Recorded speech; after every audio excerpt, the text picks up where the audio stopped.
So today we're going to talk about leadership, and the definition that I have for leadership is that a leader teaches another person how to think so that that other person can achieve what it is that they want to achieve.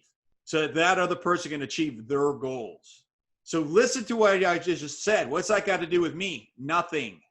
Now, that goes back into making certain that you have the right relationship in place, because if you have somebody that doesn't have goals aligned with where your vision is, then you're going to have a challenge. So it goes back into making certain that you're getting the foundation set right first. Great leaders, when there is a problem, they run into it. Okay, great leaders are going to have optimism. They're going to keep it real. They're going to be authentic. They're going to tell you when they're feeling vulnerable. Now, I used to think that I always had to be the strong one. And I used to think that as a leader, I've been in leadership positions for many, many years now. And I always thought that as a leader, I had to be the one that was strong, and I had to be stoic, and I had to have people rely and trust on me. As I've grown, I've realized that when I'm authentic and vulnerable, and I share like when I'm struggling, and I share when I'm in pain, and I share not from a victim mentality, right? So don't get me wrong on that, but from a place of right now I'm hurt and I have a plan to be able to get through that, then I find that the people that I lead are much more trusting, and they're much more, then they realize that I'm a human being such as they are, and I'm not this Superman. And when and now we can have a greater connectivity so that I can serve them. Okay, again, it's about me serving them for their goals. It's about you serving others for their goals. If you want to know are you a leader or not, take a look over your shoulder. Do you see anybody's eyeballs? Because there's John Maxwell. It's interesting. My sales team was watching a video from John Maxwell this morning. Are you guys familiar with John Maxwell? Just say yes if you are. Yes. I knew I'd get a yes. Thank you, James. So, James, who's John Maxwell? He wrote the 21 Irrefutable Laws of Leadership. Okay. He's a huge figure in the leadership, corporate development, just that whole arena, man. He's stellar. Yes, he is. And so, so John Maxwell talks about the 5 levels of leadership. The first being positional, and the 5th being pinnacle. If you want to study more on it, I don't recall which book that's in, but I'm sure you could Google it to figure it out.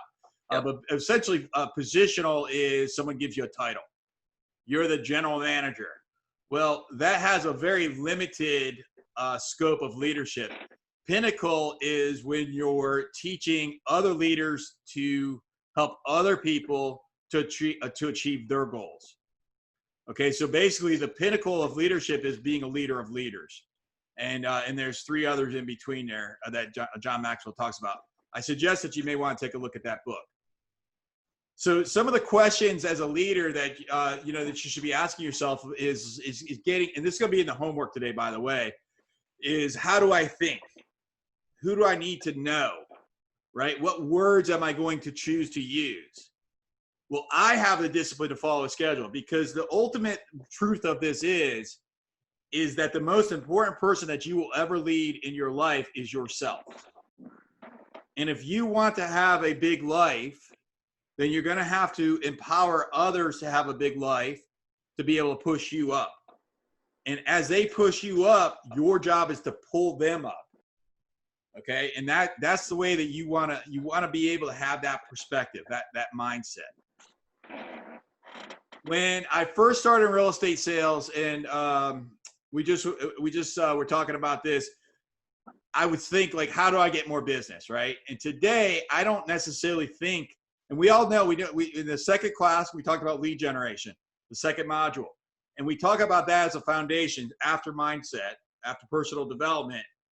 And when I got really, really good at that lead generation and was able to systemize it, then I started to realize that the lead generation is not that hard to do. Really, the key to success in lead generation is don't stop it. That's the key to success, right? Because almost anything works, right? Getting instant home valuation leads, it will work as long as you keep doing it. 12 months from now, Brian's getting 2 leads a day. He'll have 104 leads. No, I think I said 2 weeks ago. A year from now, I don't know what, a year from now, Brian will have 104 seller leads in his pipeline. As long as he can figure out how to cultivate them, and by the way, you can hire a virtual assistant to help you with that, he'll have business. Guaranteed. Guaranteed, as long as he doesn't quit. Today, I understand that for me to reach a new level, a new pinnacle, a new peak, is I ask myself, instead of how can I get more business, I ask myself, how can I get people to work with me so that I may serve them for them to reach their goals? And that's the question I ask of myself every single day today. Because I know when I get enough of the right people that everything else just sort of takes care of itself. And so for me, it's about understanding, how do I create a business that will transform people's lives so that will leave a lasting impact on their legacy. And I want you to really pay attention to this mindset of, I'm not hiring somebody to help me. I'm hiring somebody so that I can help them get what they want out of life. And sometimes there's this gap when you work with virtual assistants of they're a world away. Okay, I didn't plan to do this.